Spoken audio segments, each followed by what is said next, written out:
dulcet tones, and then they're going to hear y'all's dulcet tones when you speak, and then they're going to see us physically. And I think we're good. Yes, we've done it. It's a success. We're all human beings. Wave at the audience, everyone. Hello and welcome to Fool's Roll, an actual play Pathfinder 2nd edition homebrew Western fantasy RPG brought to you by the letter G, M for Game Mommy. I'm your Game Mommy. My name is Steve, and I am here with honestly, just freshly leveled up characters because they showed up today. No, absolutely not. Absolutely not.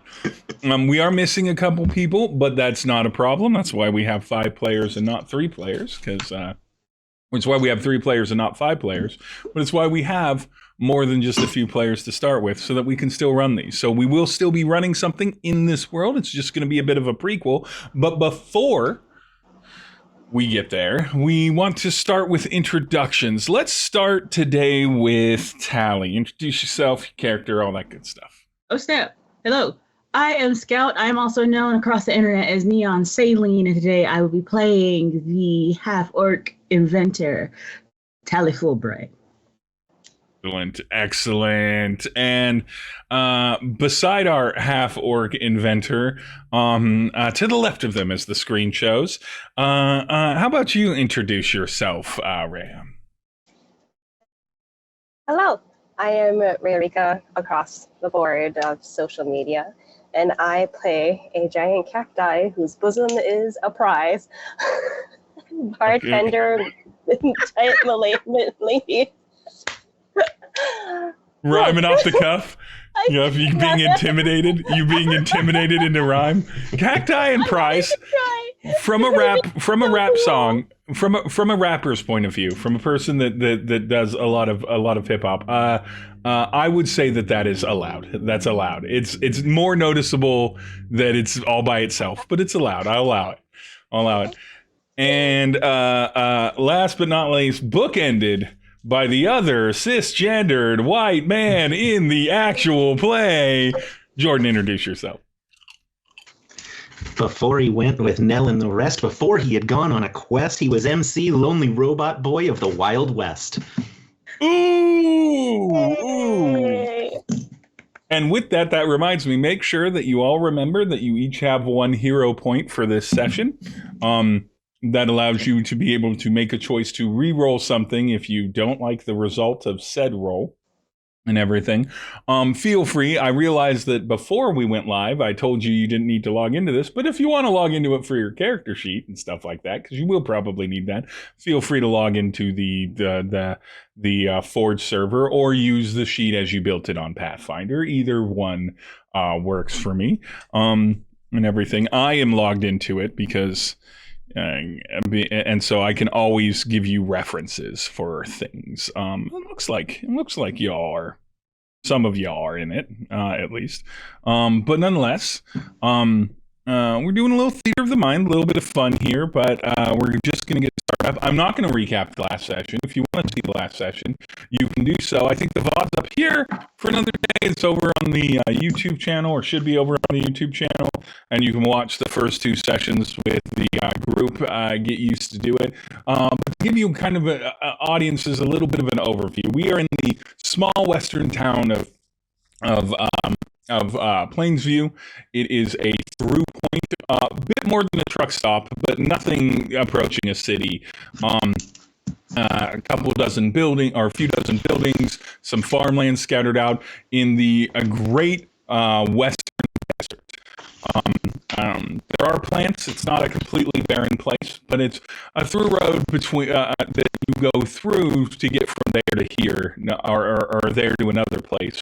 Never to stay in Plainsview. But fortunately, we've met some wonderful members of the Plainsview community, and we find them here today on a little bit of a cooler day. It's probably around winter season, the chill season. maybe a little bit after its peak and everything. That doesn't mean snow. It doesn't mean heavy rains or anything. It's pretty high arid plain out this way. But it does mean that the sun isn't beating down so hard and there's clouds in the sky. And that, you know, for a few minutes every day, and sometimes at night, it drizzles a little bit. This morning, not so different than any other. This morning, not so different than any other. We find let's start with Jolli. Jolli Bell, you've been trying to open up the bar. Happy Slappies all morning, but unfortunately you're having a struggle because the copper fittings and settings for the taps that allow you to pour a handful of recently popular fad drinks, these carbonated beverages, they're just so fragile.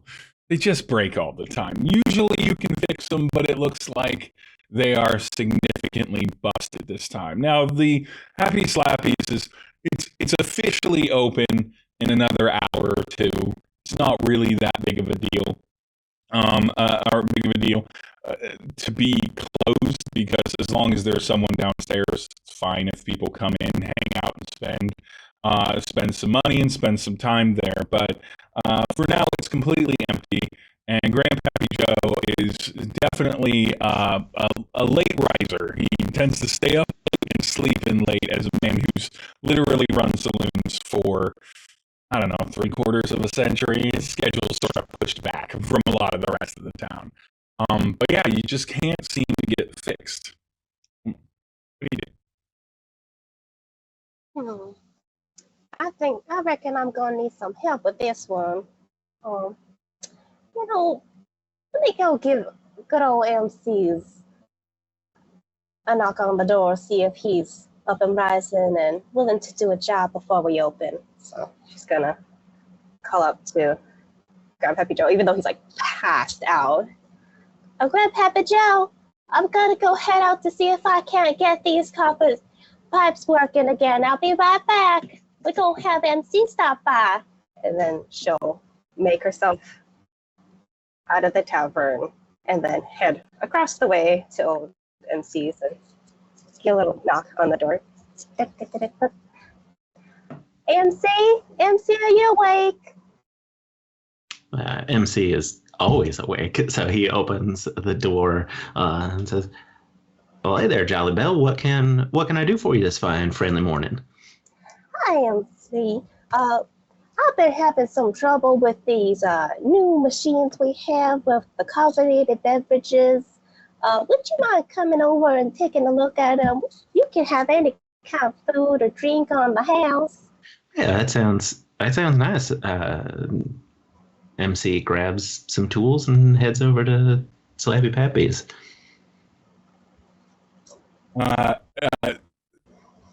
As you walk to back to the tavern, I think I'm going to make this canon now because I also do this. One of the notable things about Happy Slappies is that there are like 3 to 4 different signs on it, and all of them are combinations of the words slappy, happy, and pappy, and all of them have had versions of it like crossed out. It's really the main like drinking and eating saloon tavern with a few rooms up top kind of place at the main intersection of the town, just kitty corner across from MC's body shop. So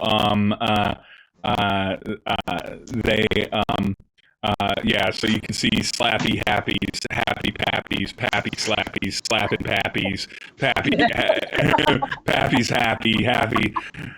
Grandpa Joe is not a man that is held to firm ideas of branding, and whatever gets into his head about what he wants to call it, that time will happen. Around about then, where would you say around, say, 10 in the morning, a tally would be? Tally's awake finally. Like she probably like is one of those is preferably like nocturnal, but like will wake up when she needs to. So it's just kind of like one of those. She's just been up for like a little bit, maybe like an hour or so. It's just like, probably waiting for Happy Slappies to open up for breakfast. She don't feel like cooking much of nothing. Yeah, you see MC and Jolli Bell making their way back from MC's body shop into the place. It's not like the door ever gets locked here. No one will be so crass as to do anything to this like community space. Jolly will see Tally. Like, oh, hey there, Tally. I see you're up bright and early for breakfast. Why don't you come on in and I can fix you up something right quick? Always appreciate you, Jolly. MC? That's good to see you, Tally. The three of you are, I mean, everyone's acquainted with Jolly and MC. They're functionaries.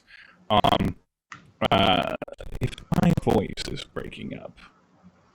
You all kind of roll back in. MC, I assume Jolly, you take MC back to where they are.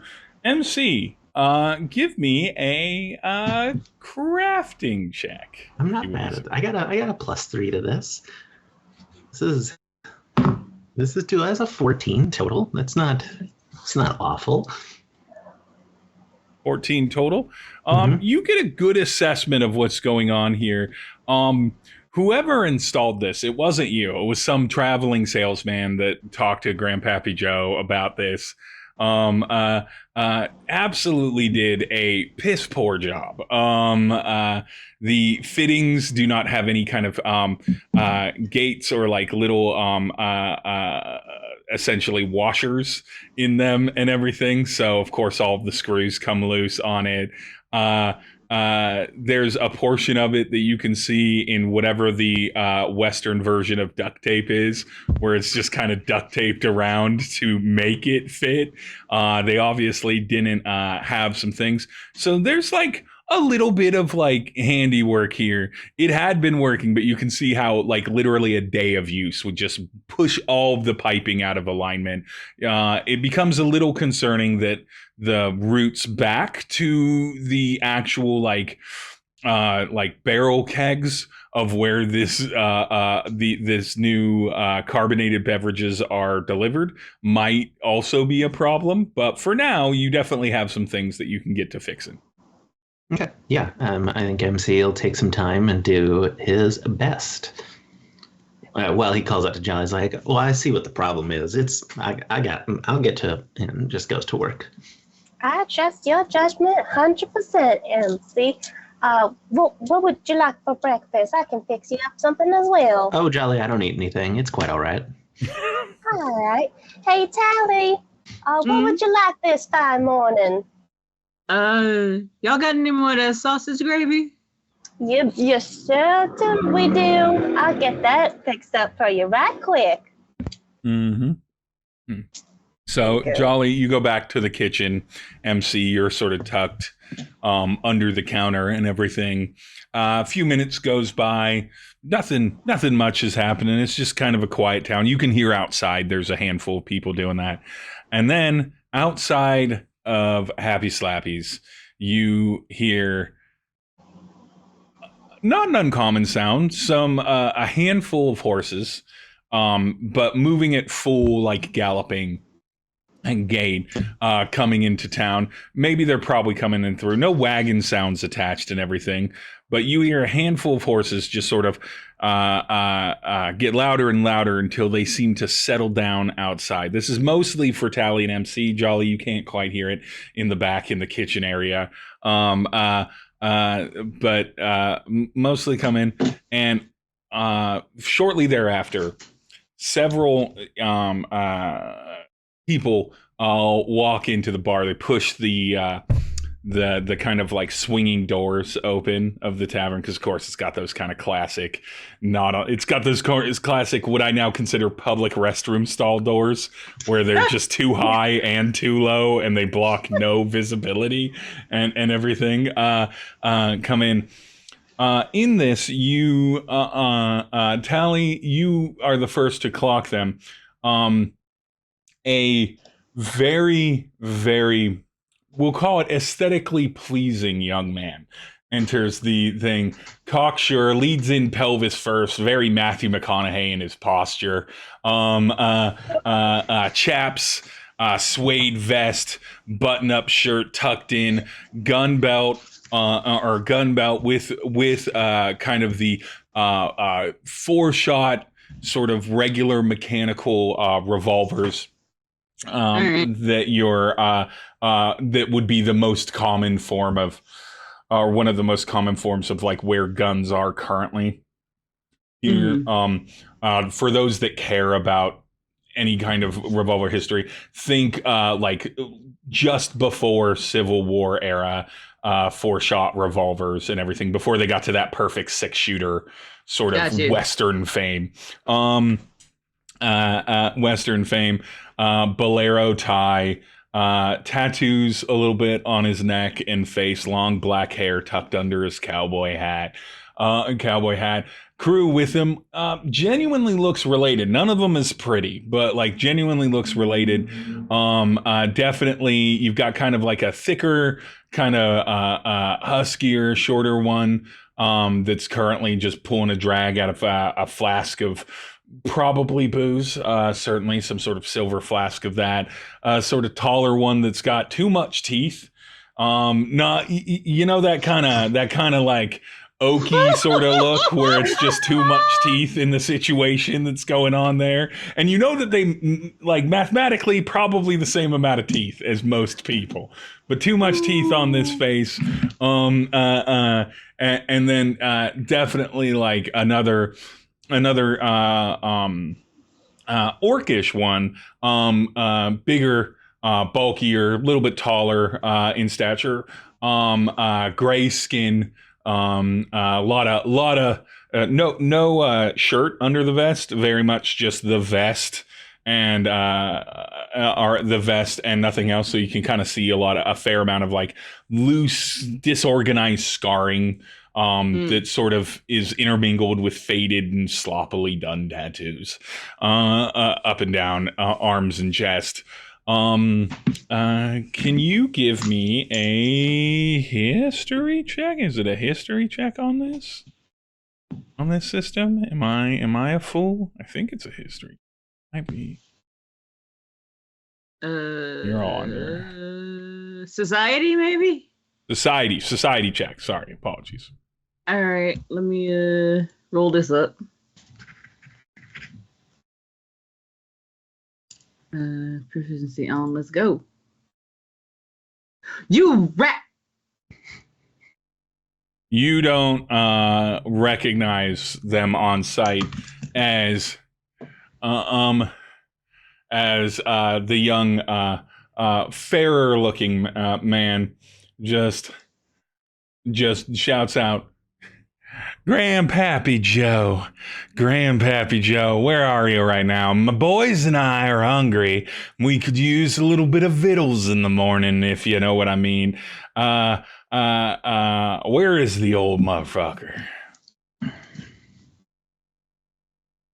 Like, Talley just, like, was kind of neutrally taking them in, and as soon as that happens, like, you can hear her estimation of them all just plummet. Like, just, like, trying not to assume she's just, like... And MC, you hear this from kind of your squat down position, working on the pipes and everything. It's loud enough, I think, Jolly, you would hear it from back in the kitchen. It's like... Does this seem like trouble or just like... roll. Or they just crass. Like roll society for MC. Society. Oh boy. That's a great question. It's an 18 on the die plus 0. 18. It's definitely more cocksure than you're used to people coming in and asking for breakfast. Certainly. Maybe once you if you kind of peek your head out or stand up behind the bar, when you see it, you can see all of them are fully armed. And all of them are walking around with that sort of tension. Maybe MC, you catch it here, a sort of tension that you're not used to the average folk that you talk to seeing. Maybe it's the outsider in you that notices that some people tend to be a little bit more wound up than others at any given time, and they definitely have that beat about them. But definitely, no one's like got weapons out or anything like that. They've just got them very clearly and accessibly, affixed to their external attire. The crowd of them kind of crowds up to the bar. They do that thing, Talley, where you're sitting and there's plenty of bar to sit at, right? There's so much, there's plenty of bar. You could probably easily get like 12, 14 people across at this bar. Do they sit like right next to me? Yeah, they do that thing where like two of them are on one, or three of them are on one side of you, and then the other one sits on the other side of it, and so they're all like around you, around you. How does Talley respond to that? Because that's a very, like, you haven't gotten food yet or anything like that. Do you like stay seated where you're at? Do you move or adjust? Because that's where they're approaching. You can feel it happening. Yeah, Talley just sort of like, I feel like she was looking at something on her gun, but she was doing it kind of under the table, so it's not like out on the table, like, yep. When she's trying to like to put up the wall of silence, basically. And you very kind of clearly see her visibly regret that as she kind of puts her gun down and she just sits back and crosses her arms and kind of looks across the table. I'm gonna come out with the gravy sausage in her.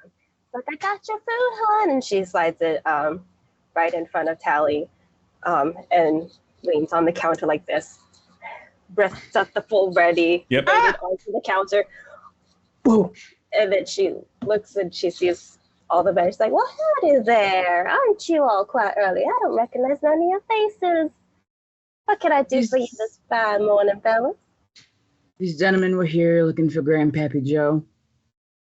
Oh, what y'all need with Grandpappy Joe? He's still sleeping in. I can help you, I'm sure. Just bats her eyes at all of them.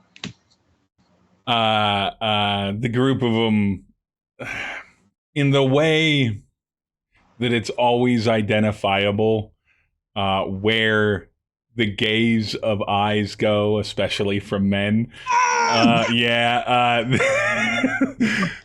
That all happens. Talley's perhaps spearing the biscuits in the food a little harder than she would. That all happens, and it's like, no one's heard of us, boys. We're losing our infamy out there. No one recognizes us here. Well, that's just sad. I suppose it has been a bit of a while since we've been here. Sweetheart, if you could go get your Grandpappy Joe, we have men's business to talk about. Oh, you'd be surprised how many a man I can handle. And she just kind of like walks her fingers across the countertop. And she just... As this conversation is happening, MC, are you just like hunkered down still repairing, or are you like standing up at this point? No. Because you recognize that they're kind of behaving weirdly for this area. Have I loosened a piece of copper pipe? Yeah, let's say that you have. That I could like just like stand up to my full 5'2", and I would like to. I will replace this, obviously, but just like look out and just bend the pipe. At the we have men's business to discuss. I bet you could. The gentleman responds. The handsome gentleman responds.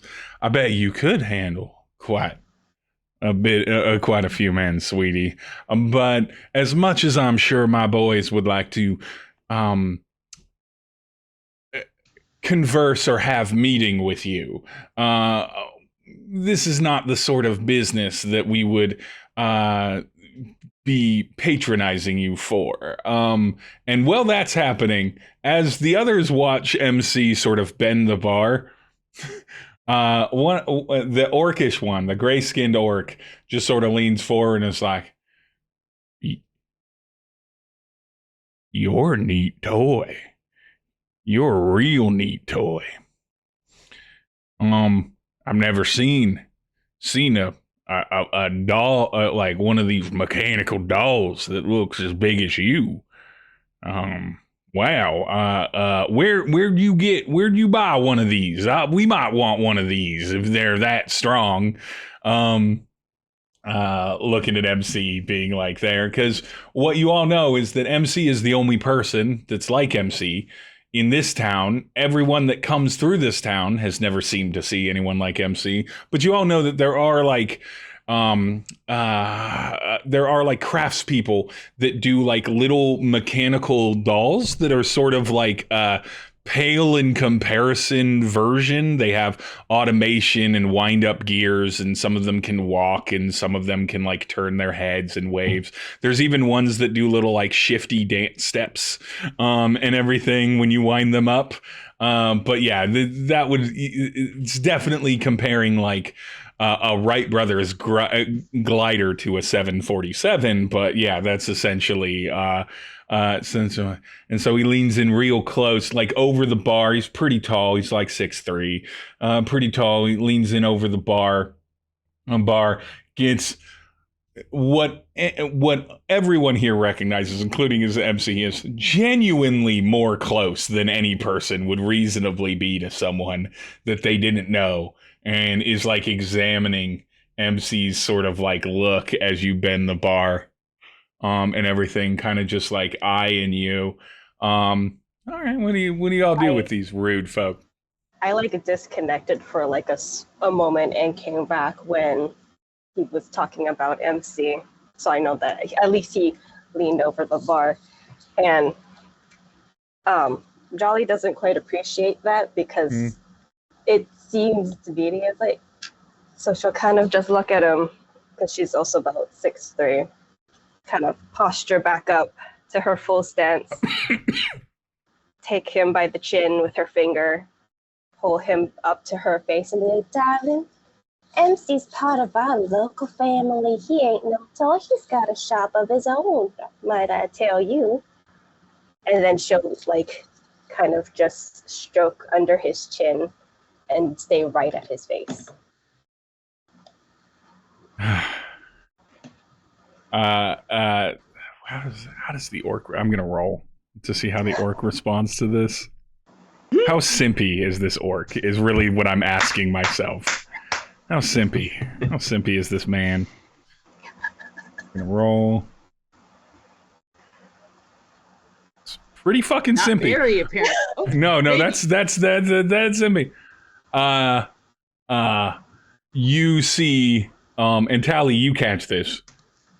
The gray on his skin purples around his cheeks and neck as he's done that, and what was the stance of a squared shoulder, like bold, braggadocious sort of like build, someone who walks through life feeling like genuinely like they must emit power, fully melts into just a human puddle of that, and he begins to stammer. It's like, my name, Miss, the thing. He leans back a little bit and everything.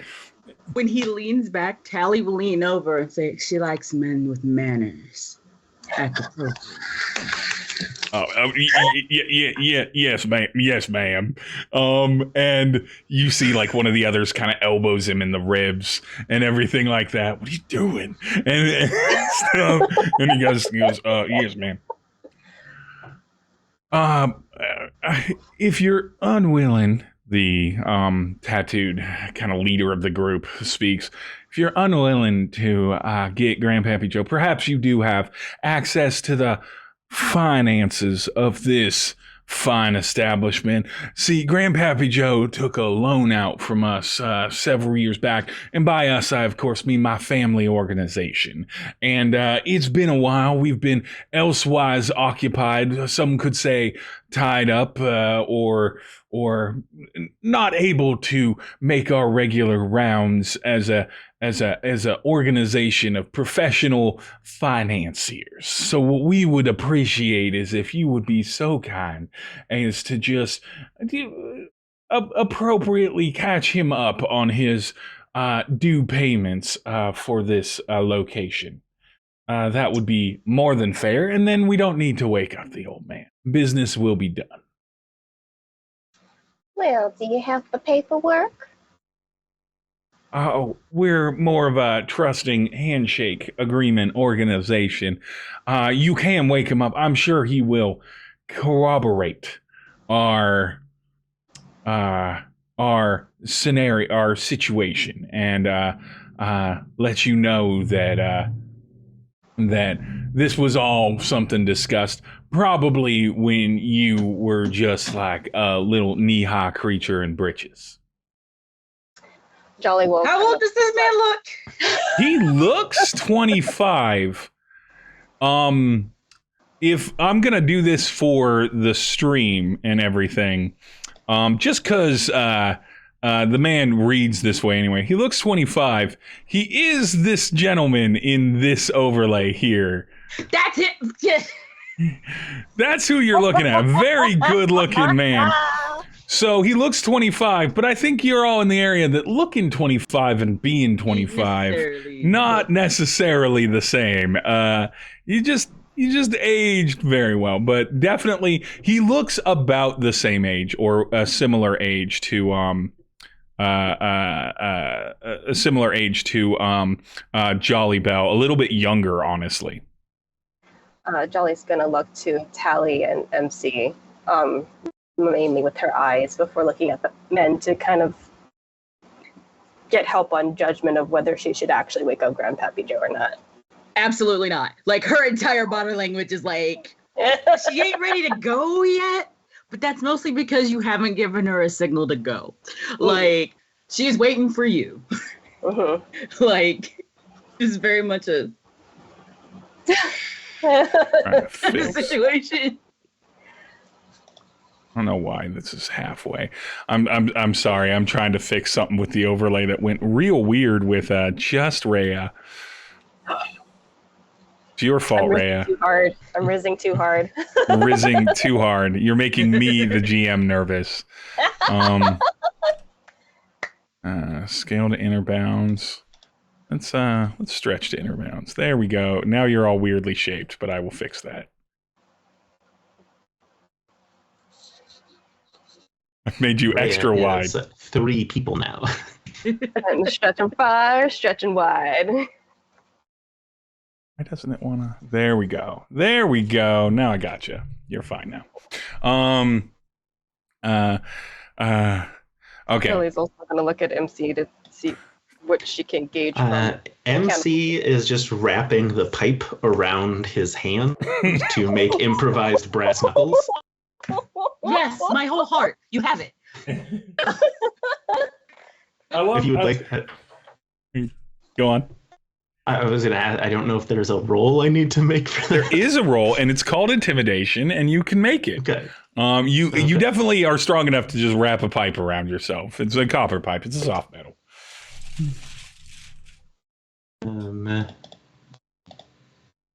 Intimidation. Oh, I have +4 to this.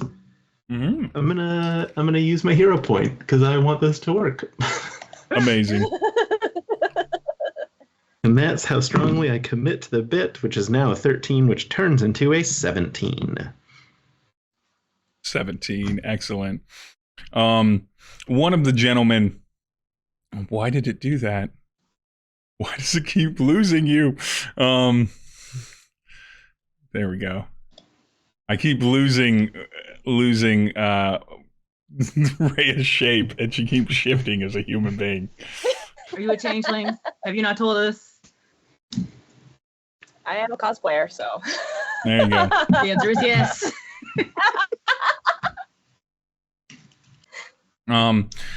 So the other two that are with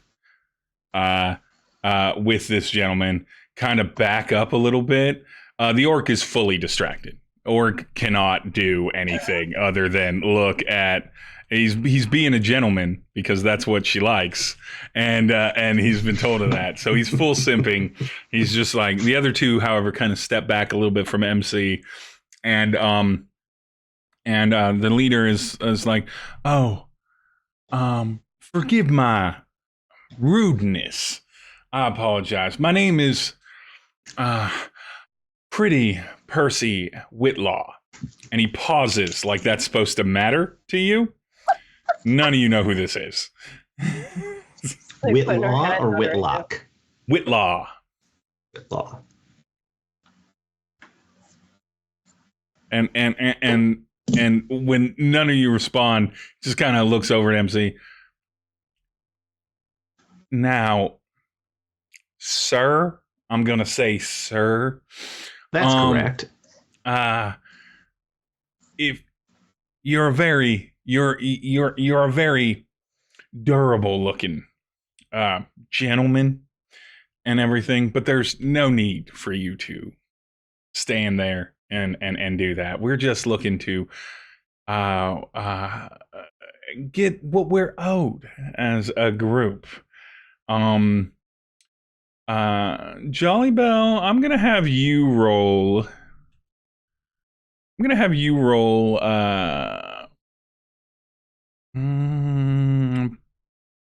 I guess it's gotta be.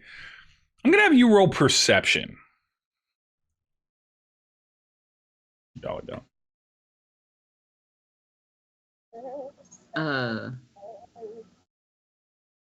You're rolling very specifically just for on Jolly, something. or? Jolli Bell.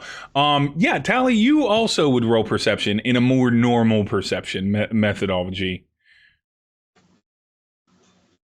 All right. Beautiful. 21. Okay, you both got 21s. Excellent. 21. We love it. But Jolli Bell, does his name come up at all in the financial ledgers? That's exactly it. You've been running the finances for Happy Slappies for the better part of the last decade and a half. And then you grew up here. You don't remember Percy. You do remember Whitlaws. You remember one of the first times you ever saw Grandpa Joe pull out what is essentially a blunderbuss of a shotgun from behind the bar, when a person that even now you would consider ancient, like probably in their 80s or 90s, was in here with a whole heap of people. A whole heap of people trying to lean on Grandpappy Joe. And you recall a little bit of that conversation of him stating that he'd paid them enough already and he wasn't going to keep paying them. You don't really have more details than that. And he didn't keep books like you do. You keep actual records. Grandpappy Joe just sort of made enough money that things would work out, so he didn't really think that he had to track things very much. But ever since you've taken over, you've never seen a Whitlaw come in here, a Whitlaw, or at least announce themselves when they came in. And certainly there's been no payments or no costs to it, nor has Grandpappy Joe ever mentioned them. Talley, you see that well, whereas the orc is fully distracted by Jolli Bell, you see that the other two both have their hands sort of resting on the handles of their guns.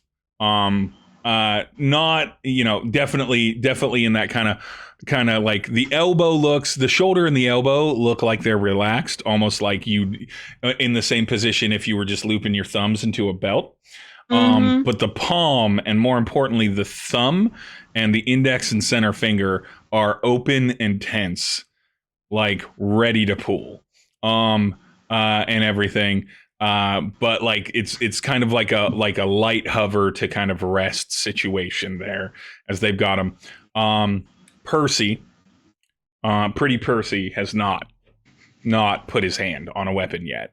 And everything, and you can kind of see their eyes sort of darting to him, kind of watching lead to him. What does Talley do with this information? Talley will very quietly just kind of go and just shake her head, and she lines up her like as she's sitting, as she was holding her gun under the table. She has it turned at them about waist high, so she just looks at them and just goes, "Mm-mm."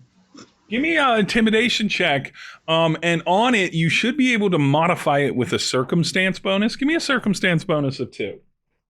Okay. It's when you click on it first as a roll, I believe it gives you the option there's a circumstance, and you can see that it normally has +1. Okay. Put a 2 in there. Natural 20! My shit. Nat 20, a 26. Now, again, Pathfinder isn't D&D. Nat 20's critical successes happen by a +10 over a certain DC. However, Game Mommy loves a Nat 20, and I will never take the joy of a Nat 20 from players, ever. Thank you. A Nat 20, you know, these aren't, you know, half D, or these aren't like demigods that you're fighting and arguing with. These are regular outlaws. So this Nat 20 absolutely sings. Their hands immediately, like they hear the whistle, they look to you, they see the gun, and suddenly those hands move right the fuck away. One of them goes up behind the head, interlocking his fingers and just sort of like stretching a little bit. And then so, like when the hand comes back down, it's not near the gun anymore on the right hand. The other one just starts like scratching the back of his neck. They come up with excuses. They did not. However, Pretty Percy looks over. The orc's fully distracted. He's no longer, but Pretty Percy looks over and notices that with an Nat 20, the intimidation seething off of you with that whistle and everything.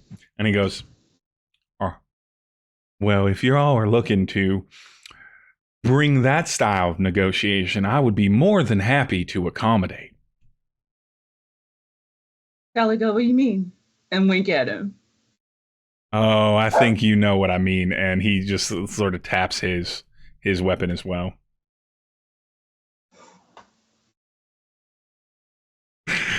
I'm just being mindful of your compatriots there. Jolly's gonna slide her hand over, because I imagine he's a little further to her left. Yeah. From the orc, so she's gonna slide her arm over. There's this little twirl, her hair flips, her skirt, woo, and then she ends up here in front of Pretty Percy. It's like, now, we don't really appreciate that kind of behavior this early in the morning before we even open. But I'll tell you what, Mr. Whitlaw, I do the bookkeeping here, and I've been here my entire life. And as far as I understand, Grandpappy Joe's already paid off all of his dues to y'all, and your name's not come up in the ledgers as of any years, really. I need all of you to give me a perception roll in this moment, since you're all watching it. Okay. Please. 21 again. We love a good 20 plus perception. Talley rolling hot tonight.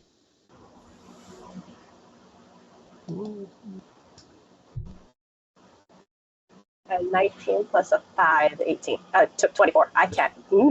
24. Nice. I think that was an 18 for me. An 18 Yes, it for was. me. All right, all of you definitely catch this happening.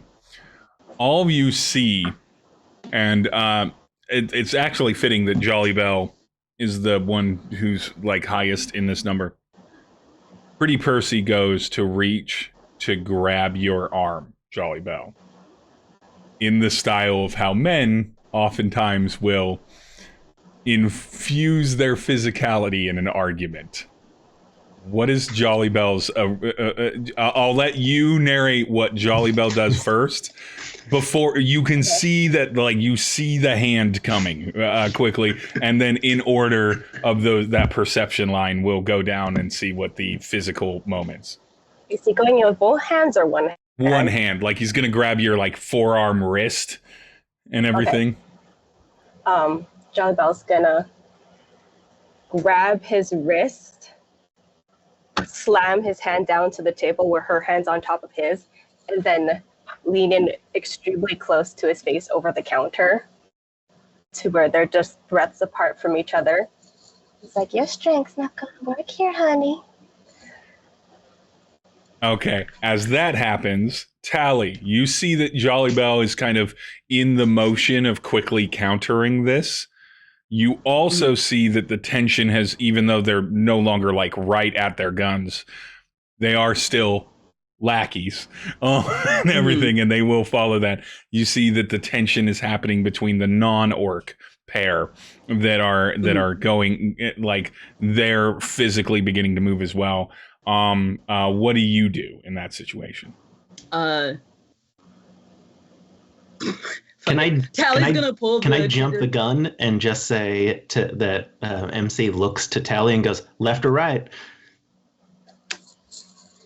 Oh, yeah, I'll do that. Right. And she'll pull up her trigger brand, which is basically like, imagine like the 4-barrel pistol, but bigger with a blade on it. Yeah. From the front of it. And she'll just hold it. This is between them, gentlemen. And then what does MC physically do after you've said left or right? Well, she went right, so that means I'm going left. And I have an ability called Sudden Charge. Yeah. Yeah, you do.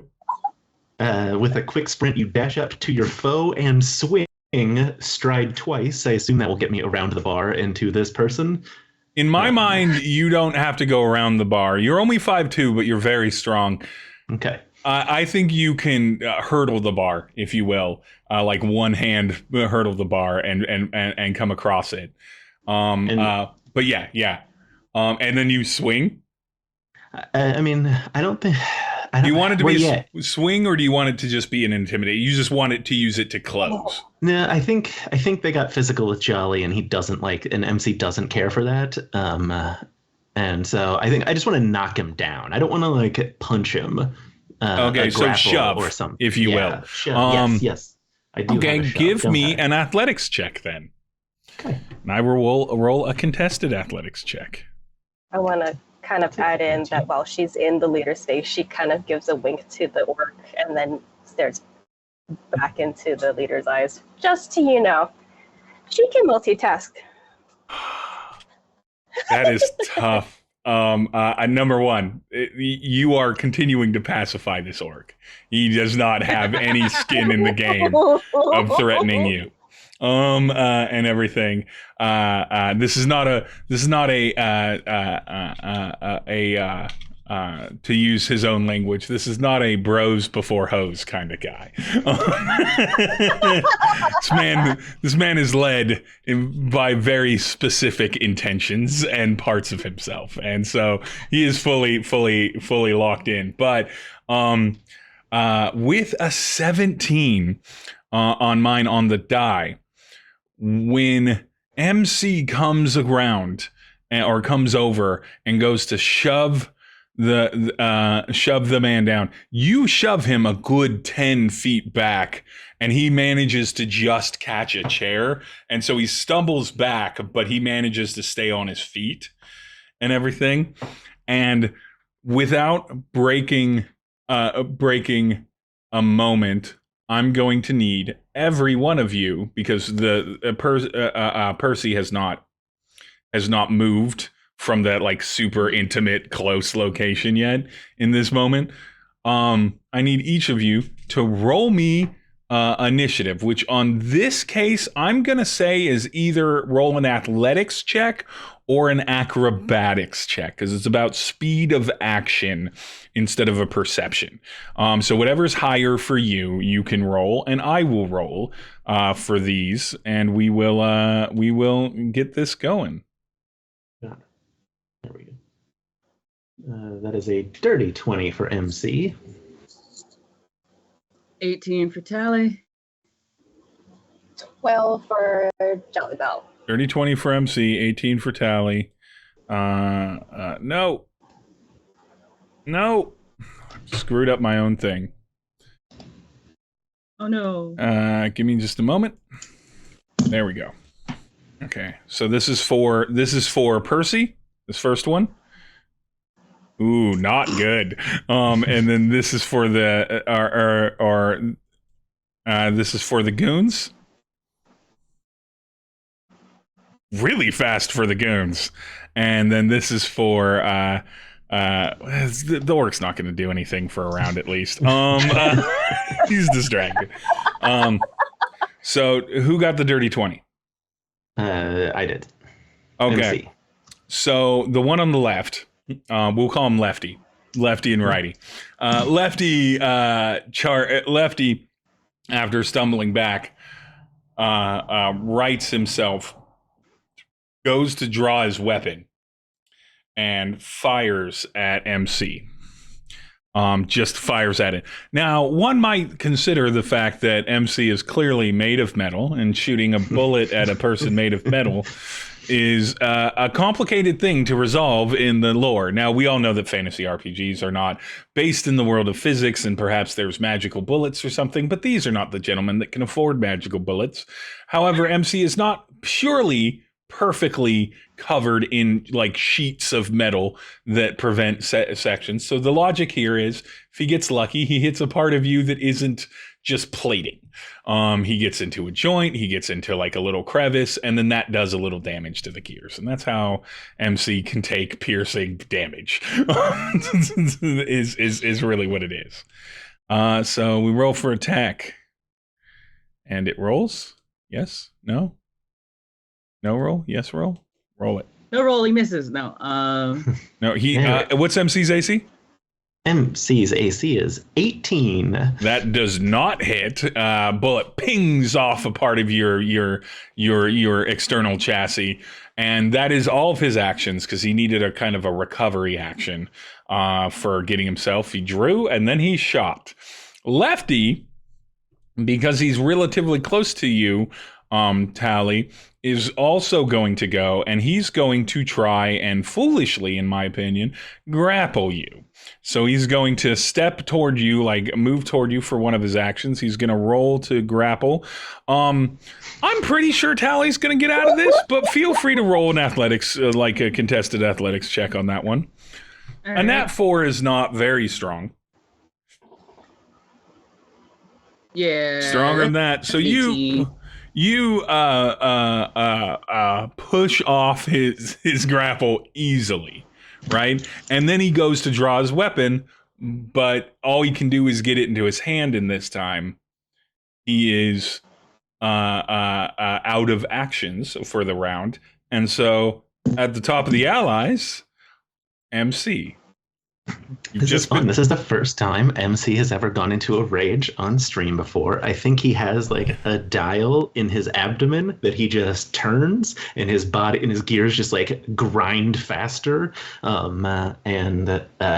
He just like shoulders a bit more, so he is actually a bit shorter as he just like hunkers down. So I have a -1 penalty to AC since this is my first time raging. I can't concentrate. That's fine. You don't have any spells. And I gain temporary hit points, and I don't. Oh, it's plus my Constitution modifier, which I think is good, and I don't know where I found it. Anyway, I also do 2 additional damage. I'm gonna go punch this guy in the face. Punch him in the face. Roll a face punch. No! Not an ideal roll on a nat 1. You want to maps it? I think you. You went into a rage. Yeah, so You went into a rage for 1 action attack. So yeah, you can maps it. You can take and swing again. This is an 18. An 18 does hit. So he dodges out of your first punch, and then I assume the second is the one that lands. Yes. So a question for the GM. I have modified my hand with... You did narrate that. Like, copper brass knuckle, copper knuckle. So my punch would normally be 1d6 plus 6 because of the... because of the rage. Rage, yeah. Is it still that, or do I get a higher die? My hammer's 1d10. We'll do it as a because it's just copper, because it's just more metal on metal. It would normally be 1d6 plus 6. Do it as 1d8 plus 6. Okay. Meet you in the middle of what like your hammer would be, because your hammer is 1d10, right? Correct. Yes. Yeah. So it's somewhere in between, but yeah. Roll that. That is a 7 plus 6 is 13. The second punch, when it connects with his jaw, because he dodges to the left, and then you take advantage of that and swing to that side. So he's leaned into it. You watch his jaw fully dislocate, and you watch like several teeth leave his mouth and everything. He yelps, just ow, and everything. Teeth, immediate blood. He's staggering, not staggered the condition, but staggering. He is... Ooh, you nearly haymakered him in one. He's not looking too sturdy. Not looking too sturdy. And all of you hear the kind of it sounds a little bit like a bone crack, but it's actually the sound of teeth leaving the mouth. And you hear them clatter to the ground. Rage, 1 punch, 2 punch. That is the end of your turn. So now we're on to Talley. Yeah, Talley will... You already had your weapon out, so no need to burn an action to draw it. Okay, so... What's vibes on dude? Like, does he look a little... Is he still, like, pissed? Or could I theoretically scare him off? I don't think you're scaring him off in this moment. Okay. Especially because you offended him by so easily dealing with his grapple attempt. Yeah. So... And he's drawing his weapon. He's mid-weapon draw right now, so you know he's going to pull on you. All right. I'll aim low and shoot him. Aim low and shoot him. Do it. Yeah, that's fine. I play full 5th ed rules for lethality of damage. Even if you're putting bullets into a body, if you want to say I just target sections that don't instantly kill people, or if you want lethal damage, I'm Pathfinder has like a mix of that. And they have like certain things can be non-lethal, certain things can't be. I don't want to track that in my head. I don't want to put that narrative on y'all. This is the West. There's guns. I want you to be able to shoot guns if you want to shoot guns and not kill people. We're doing it in DC movie rules, where even though that car careened into a body at 90 miles an hour, somehow Batman's not killing those people. That kind of gotta thing. figure out the ammo thing because it's yelling at me that I don't have ammo, but my unarmed attack is the same amount. Yeah, just roll your unarmed attack. Okay. We'll figure out the ammo thing. Okay. I think I know how to fix it, but I don't want to fix it on stream here. As long as the 23. numbers Ouch. yeah, that hits. That isn't a critical hit, but it does hit. And then the trigger brand is Your sheet. damage according to the weapon. Where is it? D8. So let's roll that.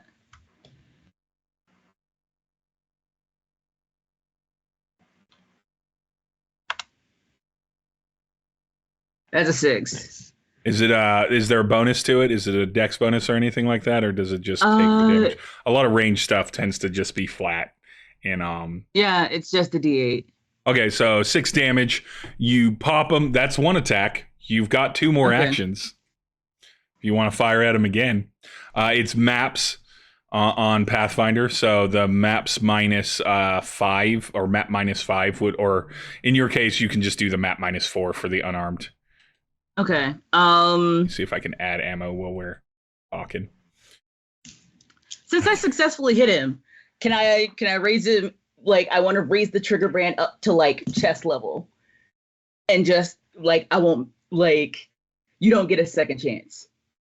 Oh, you want to do that as to see if you can just intimidate him down? Mm-hmm. Let's do that. Roll an intimidation check. That will be an action to burn it. So, but I won't consider it an attack action. So if he doesn't, like, if it doesn't work and you want to fire at him again, you won't take like an extra penalty to it. It'll just be the normal second attack penalty. Okay. Can I get a circumstance modifier? Because I have already successfully. Oh yeah, definitely. Okay. Definitely. Circumstance modifier, indeed. Let's just do all of it. Circumstance modifier, indeed. I'm gonna say for this one we'll do +3. Is your bullet? Bullet. Oh, 25. 25. He holds up his hands. He immediately drops the gun that he's holding in reaction and just holds up his hands. You see and hear his gun clatter to the floor. You and your friends should go to the doctor. Just immediately. So fucking badass. New sling bullet. So there we go. Consume. Okay. So he sits there. You still have one more action. If you want to, you can move. You can decide to point at the other person and fire at them. You can try another intimidation to the person that just got punched. You can do it to Percy himself.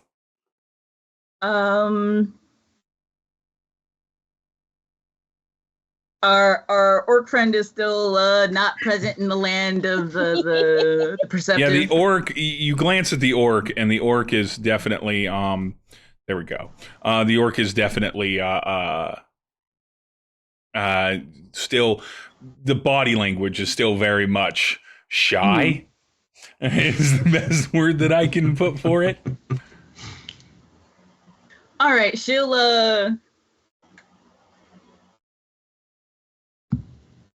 Oh, is it worth getting him out of that state to try and get him to leave with the other two?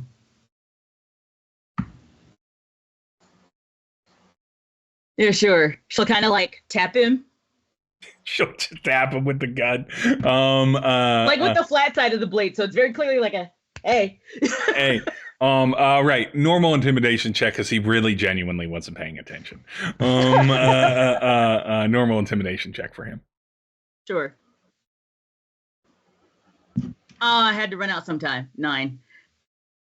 You do bring him to awareness. He's still not going to go this round, but you do bring him to awareness, and he's like, what? And he looks at his buddy that's got his hands up, and his other buddy who's currently bleeding from the mouth holding his dislocated jaw. And he goes, And his face gets real grumpy about it and everything. All right. That is Talley. A Jolli Bell. Okay. I want her to pin Pretty Percy in a very specific way. Okay. I want to have her like give his hand a light squeeze first, smile, and then she's gonna slide her hands back, pull herself up into a handstand to swing her legs over onto his shoulders to throw his weight backwards and like sit on his chest. Oh, so like pin his a arms handstand flip pro wrestling chest sit leg yeah, legs on. and then pin the arms down and then like look down at him through her bosom. All right, I'm gonna. I mean, A, hot, but B, let's. So that can be either an athletics or an acrobatics check, your choice, whatever's higher for you. I think I might have also fixed your gun, Talley, so that you can use it next time. I threw some sling bullets into your inventory. And can we get a simp check for the orc after this move? We're definitely going to get a simp check for the orc. 21. Nice. All right, he is going to roll contested against it to try and roll out of it. I'm going to admit that he doesn't have a lot of urgency, but it's a confusing attack to him. But Percy's gonna roll to do that. That's not enough. So that is one action of you grapple pinning him to the ground. So that's one action. You have two actions left. Are you looking to intimidate, convince him in the same fashion of Talley, or are you looking to apply a little bit of physical pain to him as well? She'll just intimidate him. So pretty much while just sitting on him, just be like, I don't like your friends coming after my friends, and I don't like you coming after my sweet Grandpapa Joe. So I think y'all should just pack it on up and get right on out of here while you still got your britches together and in full use before I pop them. And not in the way that you're gonna like. Give me an intimidation roll, circumstance bonus +2, but it's not because he's afraid.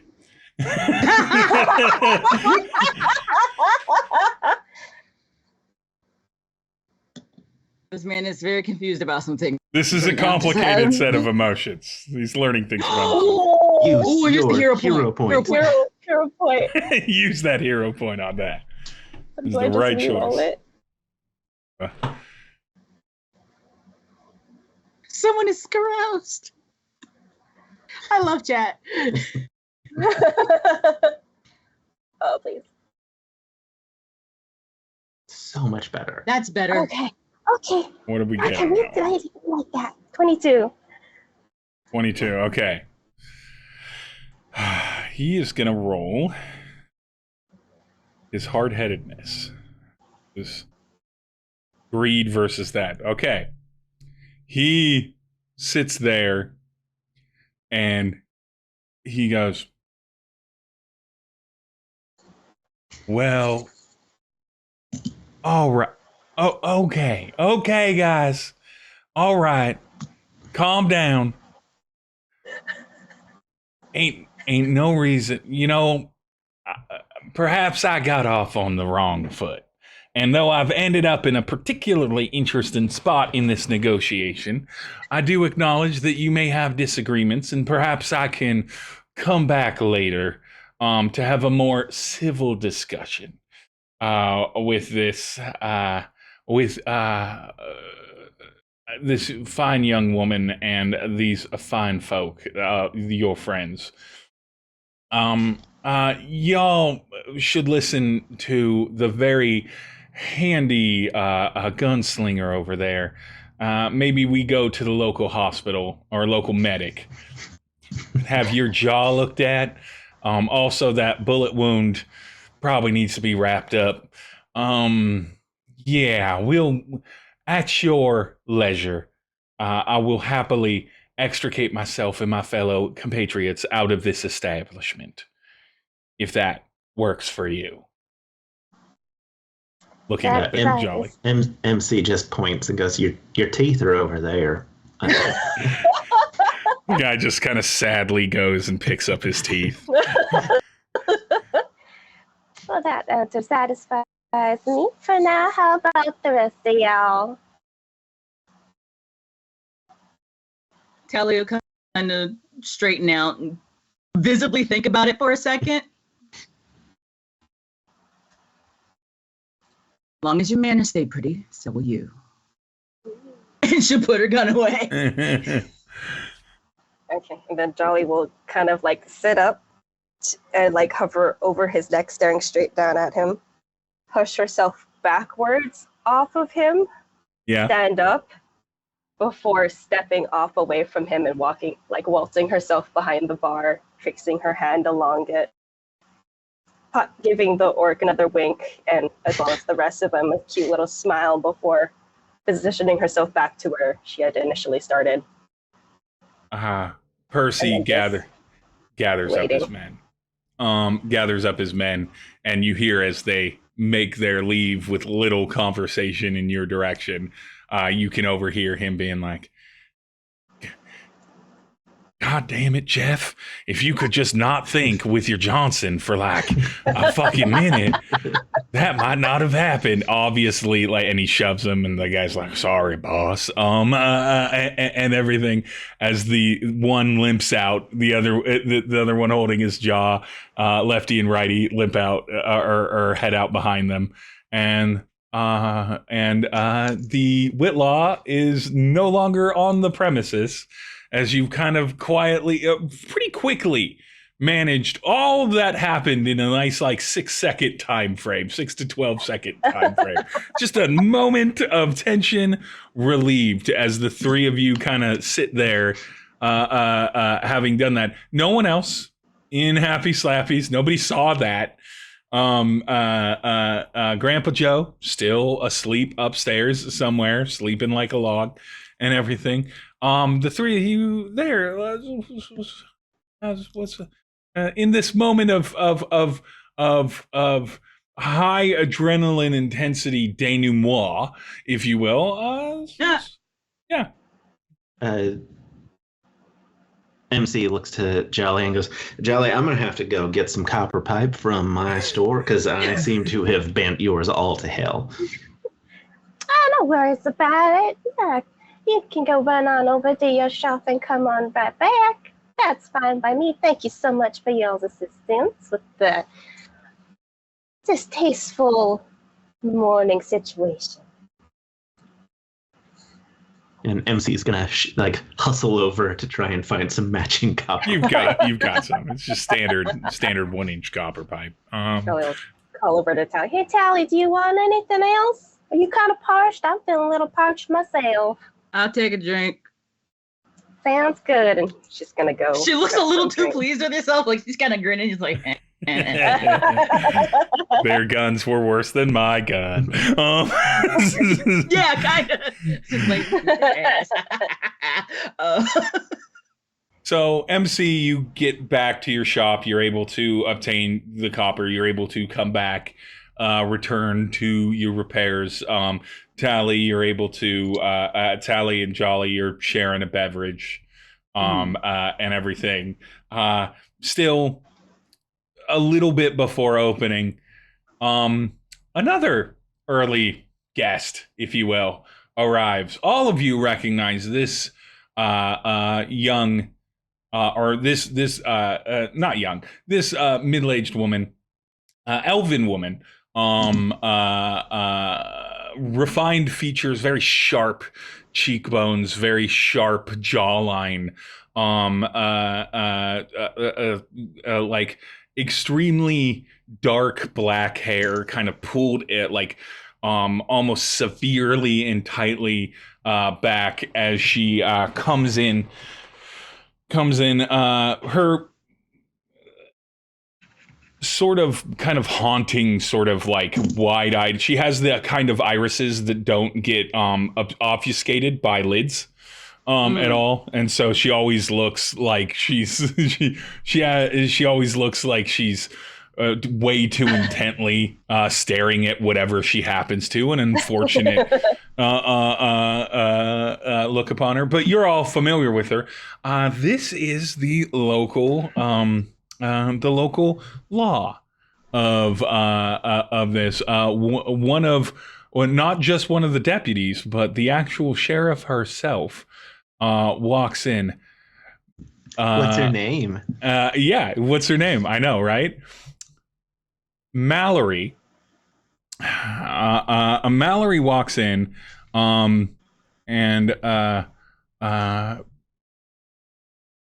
looks around a little bit, expecting, I think, a little bit more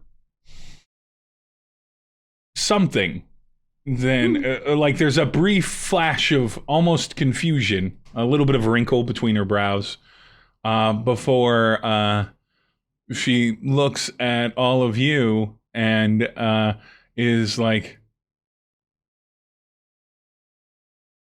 Miss Haypenny said that she spotted a troublesome group coming in here and then leaving. I believe a member of the Whitlaw family that had arrived, or at least she was able to identify him. Percy, is that correct, or did she lead me astray on one of her feral goose chases? I think MC pops up from behind the bar and goes, "Hey there, Sheriff Mallory," and then just like goes back to working. She tips her head and is like, MC. Jolly's gonna quickly make short conversation with Talley, being giddy about what they had just accomplished. Like, oh, Talley, I just can't wait to tell Sato about what happened today. He's gonna be so tickled, so proud. Oh, I just can't wait to see the look on his face. Oh, hi there, Sheriff Mallory. Why, yeah, in fact, they did stop by. Me and my friends here make nice quick work of them. Both of them doing fantastically, of course. We have such wonderful talent here in town, don't you think? But, so you convinced him not to... what's the word? Harass you too grossly. Is that correct? Sure is. What do y'all know about this, wet laws, if you don't mind me asking, Sheriff? Well, unfortunately, the Whitlaws were focused on broader endeavors, I would say. Yes, broader endeavors, normally outside of Plainsview. But recently, Percy has been spotted with them. Back when I was green deputy, they found themselves. Percy was a young man that was up and coming in the Whitlaw family, but since their patriarch, sorry, she's a middle-aged elfin woman. Yeah. Okay. Yeah, middle-aged elven woman. Yeah. For my notes, not for MC's notes. Yeah. I'm clocking the age of Percy. Yeah, Percy was. Yeah, she's. But yeah, Percy. Since the patriarch of the Whitlaw family passed of natural causes, they have been a bit listless, a bit less efficient. But now that Percy has been released for serving his time, he has been spotted around, and they've been harrying the farmers and rural folk on asking for, I believe they refer to it as protection money. And unfortunately, we are not always quickly available to discourage any sort of cooperation with them. We are currently keeping an eye out for them, so they did not manage to abscond with anything of value. Yes. I think MC pops back up and goes, "Oh, Sheriff, by the way, watch out. There is some blood on the floor, so I know how much you love your clean boots." Oh, I do enjoy a well adorned uniform. A clean uniform is a sign of respect for the position that I have attained, earned. But yes, you were all able to tally Jolli Bell, MC. MC, you. I suppose It's not my do. blood. It's someone else's blood. I did not think that you Talley had chokes blood. into her drink at that. Yes. She has a I think low. MC then like shows a scuff mark on his shoulder. It's like, he did shoot me first, though. Why would he shoot a metal man? Why would he do that? I'll go get the blood cleaned up, and she runs to the back, gets the mop, and runs back out to the floor. They did seem to be very short on sense, Sheriff. But they're probably at the hospital by now if they follow my advice. The criminal element often is. If you could next time, perhaps one of you, or if there is someone else available upon seeing them, find in your solution to notify one of us so that we can properly apprehend this young man and his thing or his crew. It would be extremely helpful in addressing the fact that he has seemed to return back to business as usual. That would be appreciated. From that, I apologize. You got it, Sheriff Mallory. No, back to Sure thing, Sheriff. I'll be sure to keep a lookout and let you know as soon as possible. Give you a hoot and holler and straight from the door. If it helps, I think his name was Lefty, and he is missing now several teeth and has a broken jaw, if that helps you identify anyone. Lefty, what a quaint name. I truly love the local culture here at Plainsview. She sort of done. Mallory, not really friendly with a lot of people. Can't imagine why. MC oblivious to that. But very efficient, very both efficient and officious as a person.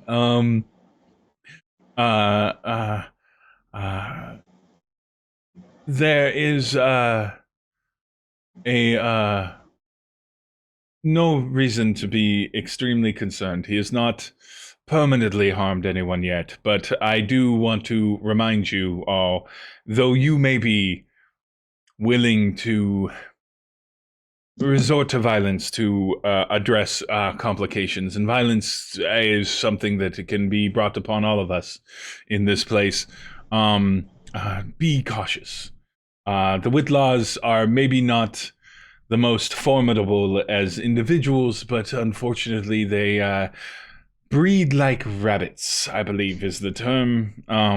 So there are many of them to be concerned about, but usually seemingly harmless without Percy or some leader of some sort. They seem passive, difficult, but not too much of a problem without that. So eyes up, ears out. Thank you so much. I will write this in the report and file it away for future charges of intimidation and harassment. Assuming I can make a pretty decent case. I need all of you to roll a society check.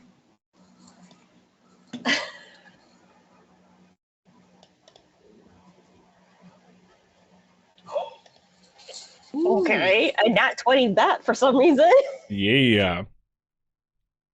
We love a nat 20 society check from Jolli Bell. Ooh. 22. 10. MC, yeah. you're like, yep. Back to working on I'm this. fixing the soda stream. The soda stream's gonna be real good. They can put different kinds of flavors in it. Both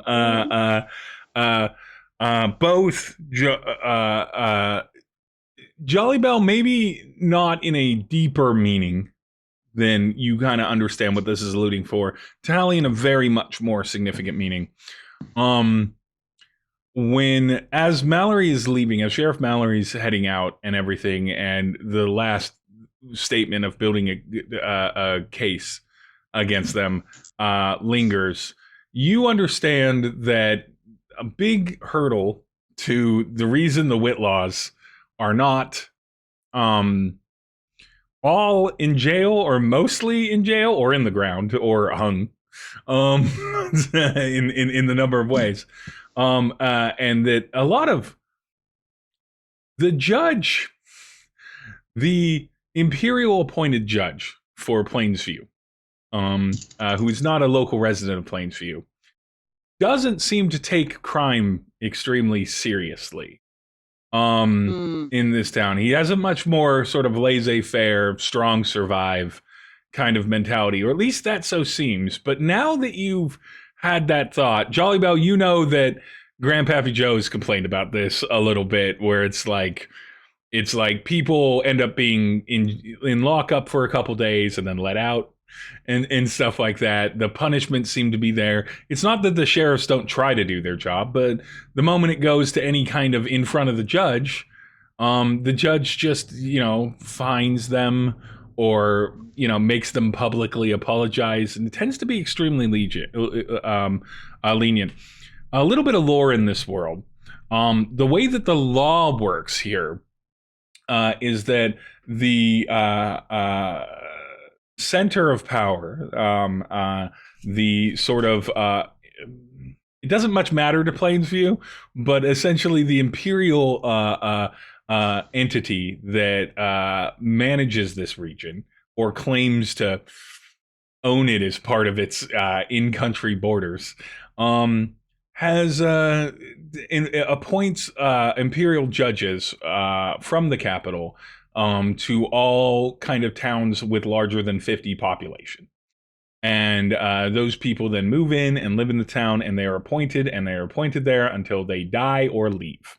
So there is no interaction or say. They are separate and independent. They will report back to the governmental agency, not the local law enforcement, not the local town mayor, if the town mayor is elected and such. They are completely independent, delivering the king's law, if you will.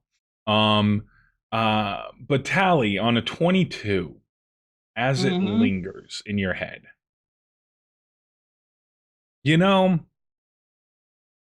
he's not. It's not that they look alike, but when you think about the judge, whose name you can never remember, because honestly, why would you? You think about what you've seen of the judge, and you think about Percy. Does he happen to be pretty like Percy? There's features that feel kind of similar. And that lingers in your head when lingers in your head, as it's clear that the sheriff has to make more of a case, because you've seen sheriffs where they see a fight break out and then they just decide to drag someone off and arrest them right then. You know that the law can just decide to do things here, just like everyone else seems to be able to decide to, take action and have consequence. But it seems like with certain criminals, they either don't hang around in lockup too long, or they never go to any of the major cities for a proper trial. They just end up getting locked up and released based off of the local judge.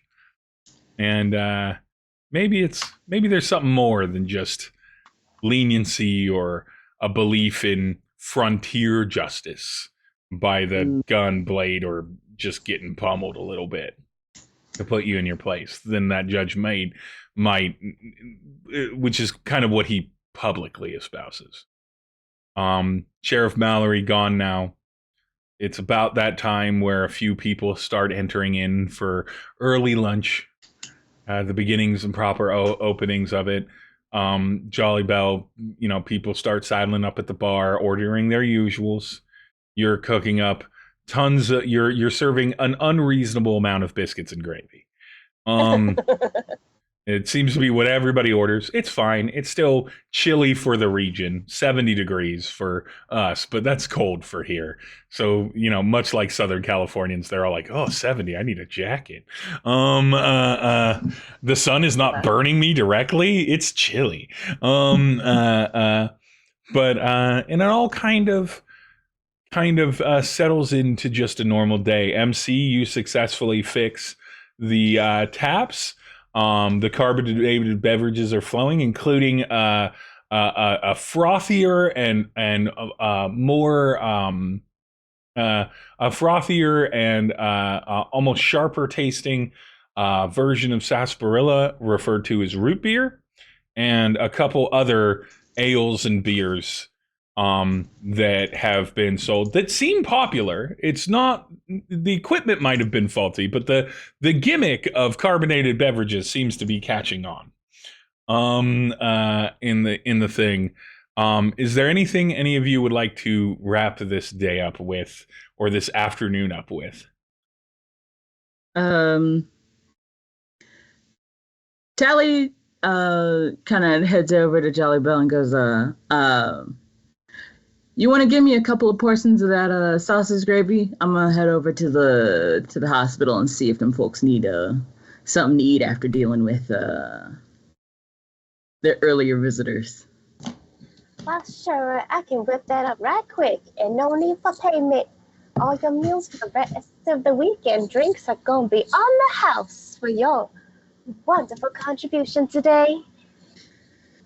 I always appreciate you, Jolli Bell. Appreciate you too. But yeah, so Tally's gonna go check in on the folks at the hospital and make sure they start shit over there and make sure they got food in them because they were dealing with that all early. Bell packs up nice little lunches and ties them up in like a picnic cloth to give to Talley to send over there. Oh, before she dips out, she just kind of goes, MC, good work today. And she holds out her fist at him. Yeah. I don't think he can smile because he's a man made of metal. But if he eyes, his blue gemstone eyes just light up, and he fist thumps you way too hard. She walks out. MC only smizes. He can only smize. Eyes gleam excitedly. The robo from Chrono Trigger Never Gonna Give You Up music plays every time MC is happy. He also wants to thank MC. Thanks, AMC. This machine works much better than before you came in, so let me know what I owe you for the payment for all of the piping and the hard work you've done today, even for helping me with the little brawl earlier. MC says, oh, you know what, Jolli Bell, if you would just let me sit back here and diagram this whole machine, that's payment enough.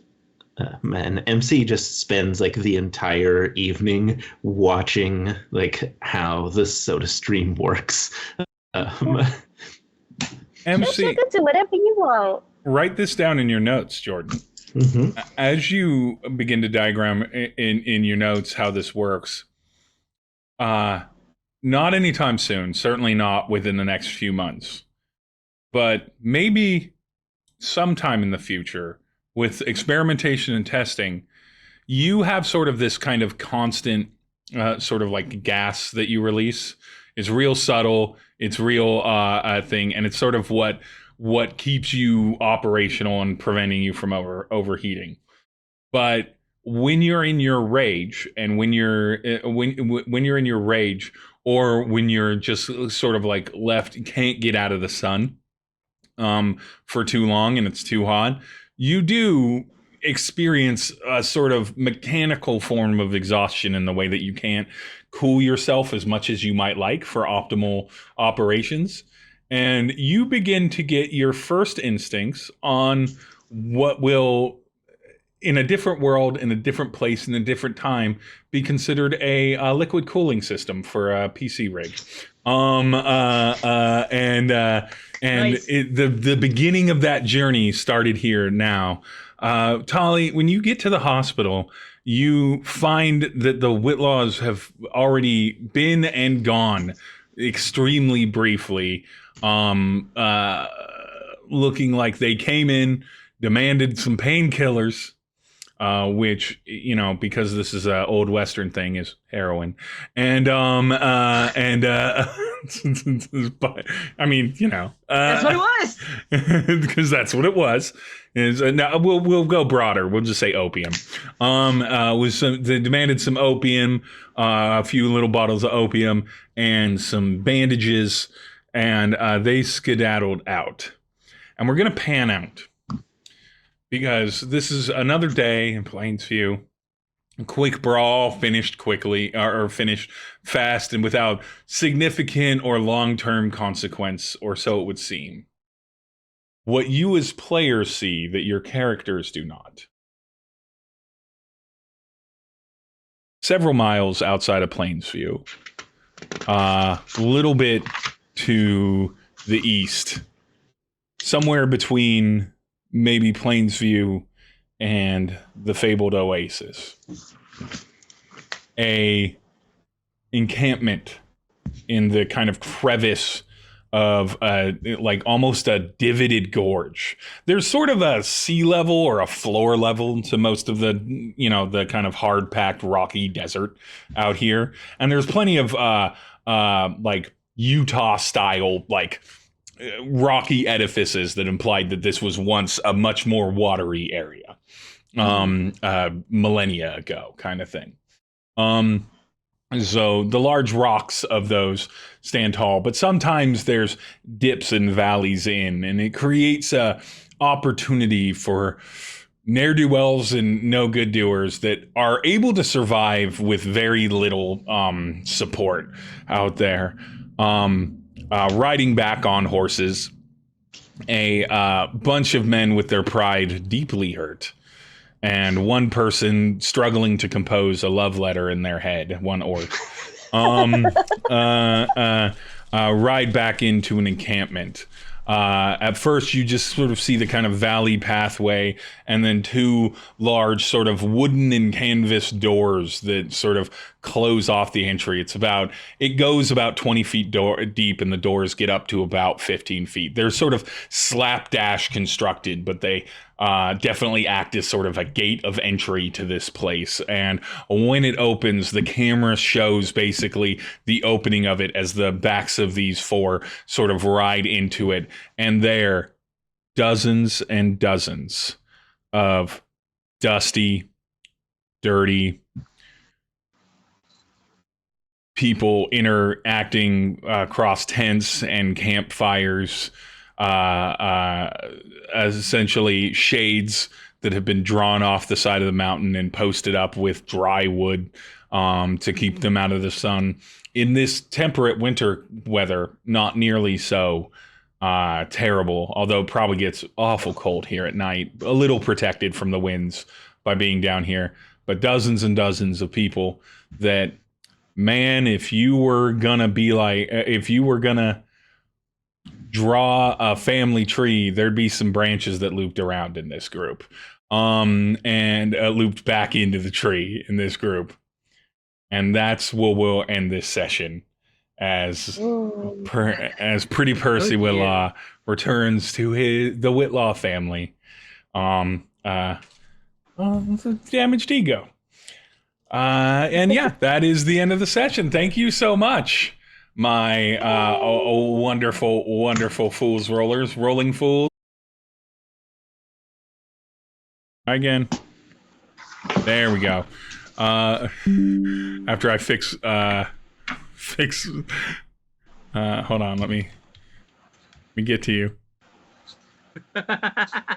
I'll figure out what's going on there before next time. So wide. Nonetheless, apologize for that. I'm glad it happened at like the tail end of the session. But nonetheless, we're back. I fully disconnected. Apologies for that.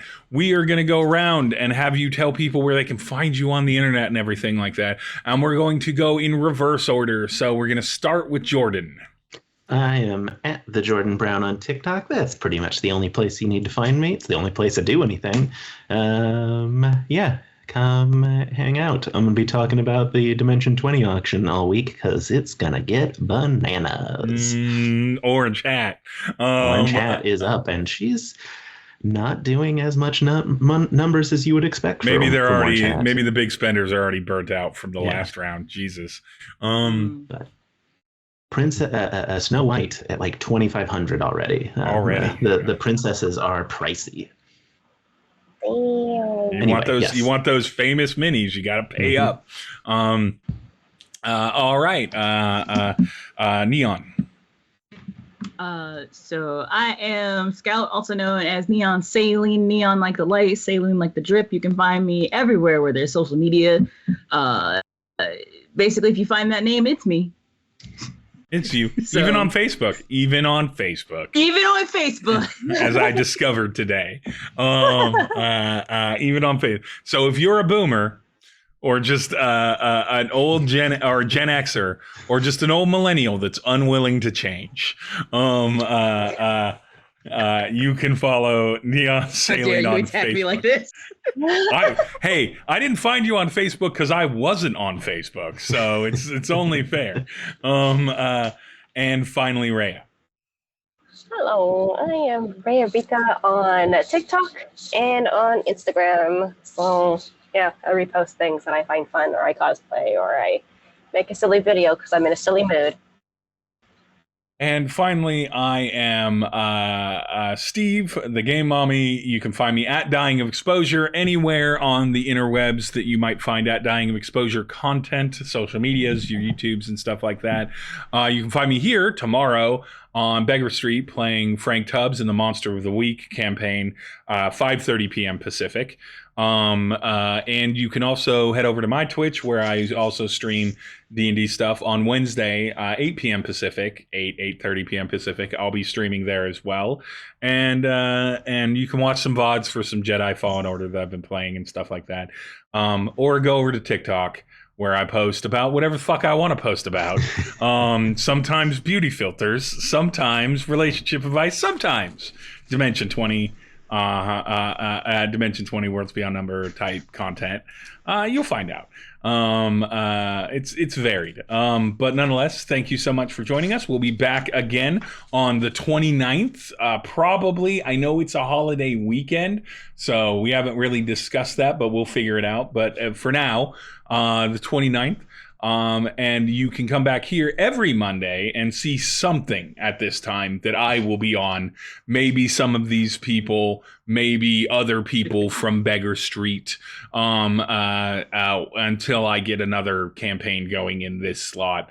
And then you'll see me run multiple games. And based off of how professional and easily prepared and completely sorted my brain is, it'll be like a master class every time, right up there with the no, I'm kidding. Thank you so much for joining us and watching us. Goodbye, everyone. Bye. Have a good day. Bye.